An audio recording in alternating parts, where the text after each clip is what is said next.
Hello दोस्तों, अगर video पसंद आया तो लाइक करें, सब्सक्राइब बटन पर क्लिक कर इस घंटी के आइकन पर क्लिक करें और ऑल सिलेक्ट करें हमारी वीडियो सबसे पहले देखने के लिए। और साथ ही कमेंट करना ना भूलें। अपना संखेड़ा विधानसभाથી લડેલા આપણા ઉમેદવાર રંજનભાઈ સાહેબ, કવાંટ તાલુકાના પ્રમુખ નગરસિંહભાઈ, આપ સૌનો ખૂબ ખૂબ આભાર કે આજ આપ કવાંટ તાલુકામાં આવ્યા છો અને અહીંયા જેટલા પણ કાર્યકર્તાઓ છે આપણે એકબીજાને મળીને એક સરસ અને એક મજબૂત સંગઠન બનાવીએ। જેવી રીતે નગરસિંહભાઈએ કીધું કે જે કાર્યકર્તાઓને નારાજગી હોય કે આપણે બધાને હાચવાનું છે, ખાલી એક કે બે જણને હાચવીને નહીં, આપણે સંગઠન મજબૂત થાય અને આગળ જે કામો છે પાર્ટીના એ પાર્ટીના કામો આગળ વધારવાના છે। એટલે એ આપણે આ મીટિંગ કરી છે। હવે આગળ ચેતનભાઈ આપણને માર્ગદર્શન આપશે। આપ સૌનું ખૂબ ખૂબ આભાર। આપણા ડેડિયાપાડા વિધાનસભાના લોકલાડીલા અને આપણા વિસ્તારના અને ગુજરાતના કાર્યકારી પ્રમુખ શ્રી ચેતરભાઈ વસાવા સાહેબ આપણને વિસ્તૃત માહિતી આપશે। એ હેતુથી આપણે બધા અહીંયા પધાર્યા છે। કાર્યકરો કેટલાક હતા એ પૂછતા પણ હતા સાહેબ ક્યારે પધારશે, એ લગભગ 2 વાગ્યાના આવી ગયેલા હતા। તો સાહેબને જ વિનંતી કરું કે અમારા કાર્યકરોને જરા વિસ્તૃત માહિતી આપો। બધાને જોહાર। સૌપ્રથમ બધાની માફી માંગીએ છીએ। અમે સંખેડા, નસવાડી, 2 જગ્યા 2 તાલુકાની મીટિંગ પતાવીને આવ્યા એટલે થોડો સમય વધારે થઈ ગયો છે એટલે માફ કરજો।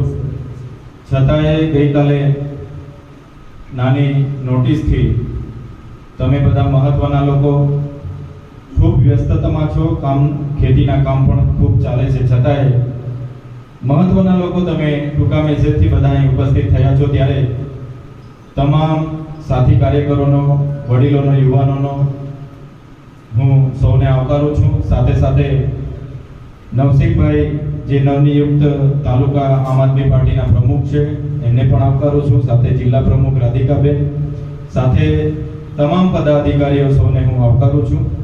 આજની મીટિંગનો હેતુ માત્ર એટલો છે કે તમારી બધાની ઘણી માંગણી હતી, ઘણાની લાગણી હતી કે અમારા તાલુકામાં પણ તમે પધારો અને ઘણા લોકો તો તમારા વિસ્તારના ઘણા જમીનોના કાગળિયા લઈને ત્યાં આવે, ઘણા અહીંથી વિવિધ પ્રશ્નો લઈને મારે ડેડિયાપાડા આવે તો મને પણ એમ થાય કે ખરેખર કવાંટમાં આટલી બધી તકલીફ છે લોકોને, તો અમે પોતે પણ તમારી મુલાકાત માટે આવ્યા છે। આપ સૌ જાણો છો કે છેલ્લા લગભગ 30 વર્ષ થવા આવ્યા છે કે ગુજરાતમાં ભાજપની શાસન છે, સાથે છેલ્લા 10 વર્ષથી કેન્દ્રમાં એમનું શાસન છે। આપણે ત્યાં તમે જોયું સરપંચોથી લઈને તાલુકા પંચાયતો એમની છે, જિલ્લા પંચાયતો એમની છે, એમએલએ એમના છે, એમપી એમના છે, છતાંય આપણા લોકો આટલા બધા ધર્મ ધક્કા ખાતા હોય એ બહુ મોટી દુઃખની વાત છે। આપણે અસલ આદિવાસી હોવા છતાં જાતિના દાખલા માટે આપણે 14 પ્રકારના પુરાવા રજૂ કરવા પડે। આપણા દાદા પર દાદા કઈ શાળામાં ભણતા હતા એના પુરાવા રજૂ કરવા પડે અને અઠવાડિયા 15 દિવસ ધક્કો ખાઈએ ત્યારે આપણા જાતિના દાખલા મળતા હોય, આપણા આવકના દાખલા મળતા હોય, એના માટે પણ ત્યાંના અધિકારીને થોડા ઘણા પૈસા આપવું પડે, તો આપણા માટે આ ખૂબ ગંભીર બાબત છે। આઝાદીને થઈ ગયા આજે 76-77 વર્ષ પછી પણ આ જ લાઈનોમાં, બેંકમાં લાઈનો, મામલતદારમાં લાઈનો, તલાટી નેતા લાઈનો, અનાજ લેવા જઈ લાઈનો। એટલે આ સિસ્ટમ બદલવા માટે હવે તમારે તૈયાર થવું પડશે, વાત કરવા માટે અમે આવ્યા છે। તૈયાર થવાના છો બધા? બધાએ તૈયાર થવું પડશે। આજે અમે નસવાડીમાં બેઠા, સંખેડા બેઠા, તમારા જેવા લોકો બધા પ્રશ્નોની રજૂઆતો લઈને આવ્યા। ઘણા લોકોએ કીધું કે સાહેબ મારા ગામમાં શાળા છે પણ માસ્ટર નથી। ઘણાએ મને કીધું મારા ગામમાં 1 થી 5 ધોરણમાં 70 વિદ્યાર્થીઓ છે, એક જ માસ્ટર છે।